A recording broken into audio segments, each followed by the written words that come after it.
Hello and welcome back to our DT revision, our 12 days of exam revision, getting you prepared for your mock exams in January. Okay, let's get started.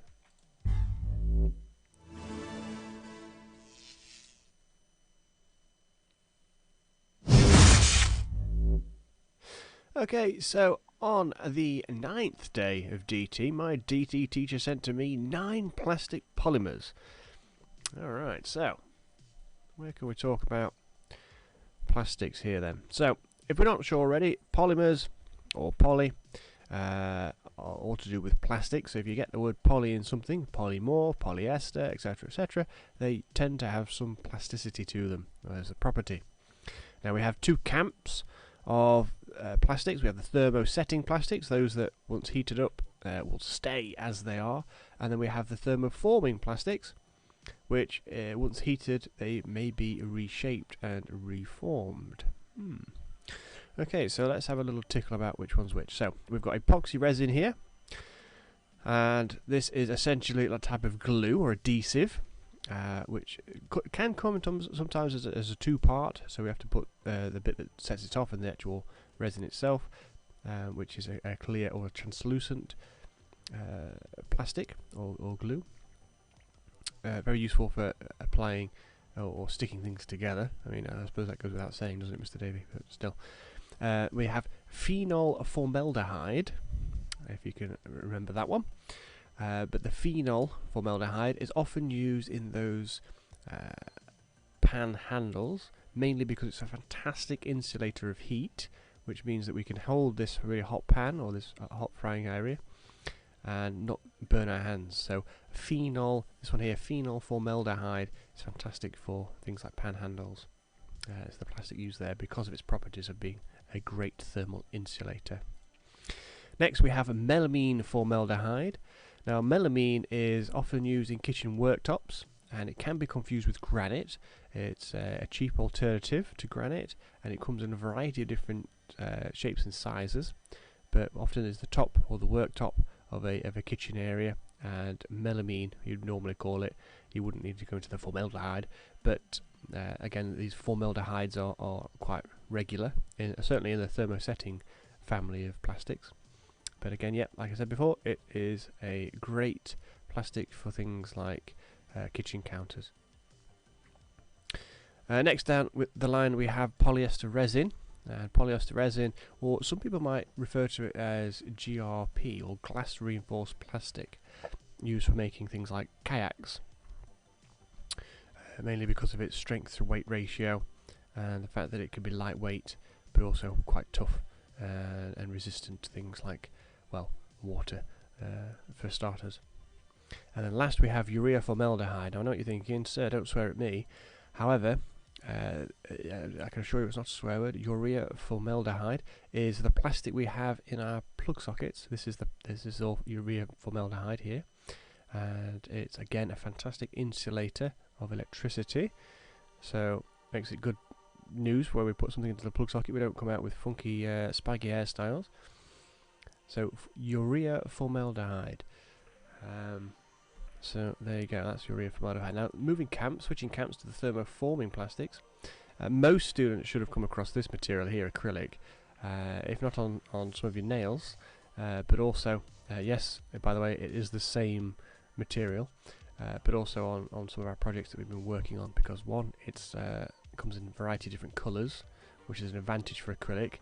The fact that we can get it in so many different colours, in so many different varieties and forms, so we can get it translucent, we can get it so that it's metallic, we can get it so that it is see-through, we can laser cut it really easily, and it just looks very attractive. It's an attractive material, so acrylic there. Next one down the list, maybe you've had an opportunity at your academies or your schools to have a go with this as well, high impact polystyrene.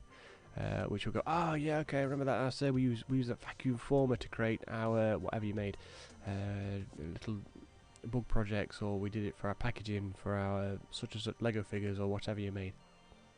But yeah, so it's often used in toy packaging, and it's great for vacuum forming because it can well manipulate its shape, and it goes quite hard and rigid once it's cooled down.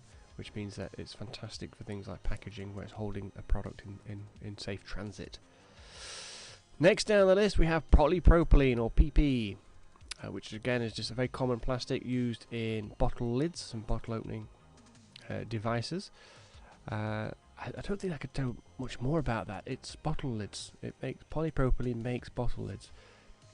What's an advantage of it? Well, it comes in a variety of colours, as we can see from this picture. What else can I tell you about polypropylene? It's quite tough. It's resistant to being dropped. It won't shatter, it won't break, so it's quite good for that. It's quite easy to form, because we can put screw threads in the inside. So very self-explanatory, really, polypropylene. There's not much no secrets here with this one. And then last on our list, polyvinyl chloride, or you might know it as PVC. And the PVC is polyvinyl, and then you've got the chloride, which is making piping for plumbers and guttering and all the sort of things that we use to transport water. Essentially, we use polyvinyl chloride. You might have said, "Oh yeah, well, sir, I've just had a new UPVC window fitting," or something like that. Well, the plastic that goes around the window frame is a type of polyvinyl chloride, which again is fantastic for that, because it traps the wind, for starters. It's a great resistor of the elements like water and the wind, of course, and it's fairly easy to mould, and we can extrude it. So if you remember back to our previous video on extrusion, I'll give you a second to figure out what that means, but as you can see from this one here, probably, that we can actually pull that out and extrude that, so it's quite good for being extruded. So there we have it. So there are 9 plastic polymers. Thermosetting: once I've made them, I've set them, that's it, they can't change. If I heat them, they will burn. Thermoforming: once I've heated them, I could reshape them and remold them with a bit of heat, depending on the kind of process that's gone down them. But so we've got set forever, and I always say thermoset. So I think like concrete. Once concrete's set, you're not going to unset it. So think of thermosetting plastics as once they're done, that's it. Once I've shaped them, once I've done with it, like the glue, for example, once it's glued, it's glued. I'm not going to reheat it, it's not going to go away. And then thermoforming plastics, well, a little bit of leeway there. We can reshape some of these. So we could use like a line bender and rebend those. We could reheat that high impact polystyrene sheet and shape it into something else. Alright, let's go back to home base and finish off. Right, okay, so that's not bad. That's 9 items covered in 7 minutes and 50 seconds. So I think I've done quite well there. Alright, so what have we learnt in today's session? We've gone through the 9 plastic polymers. I had on the 9th day of DT, my DT teacher sent to me 9 plastic polymers. Very important for the core content. We need to be aware of these, and you see there I haven't gone into too much detail, because unless you're doing a polymers course, you won't need to go into that much detail. But we need to have a good working understanding of those materials. Until next time, stay safe. Oh, and don't forget to subscribe. Bye now.